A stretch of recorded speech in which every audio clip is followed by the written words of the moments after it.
الصورة جميلة والله. يعني خلاص انتوا عايزين تتطلقوا؟ اه يا عم المحامي. اه. طب ممكن اعرف الاسباب؟ مش بتحترمني ولا تديني وضعي خالص.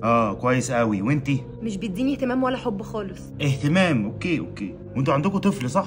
اه. بعد الطلاق الراجل من حقه يشوف الطفل ساعة واحدة في الاسبوع. ايه ده بجد؟ والله ده القانون. وهاخد الشقة كمان. ما انا ممكن اكتب الشقة باسم بابايا وانت كده مالكيش حاجة. ممكن. يلا نقلبها تسول. طب ايه الحل طيب؟ الحل انك تحترميه وانت تديها اهتمام وتحبها شوية.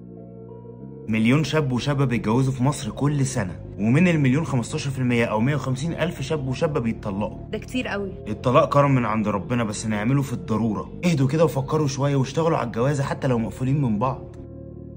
سر الراجل انت تديله احترامه ووضعه، وسر الست ان انت تديها اهتمام وحب.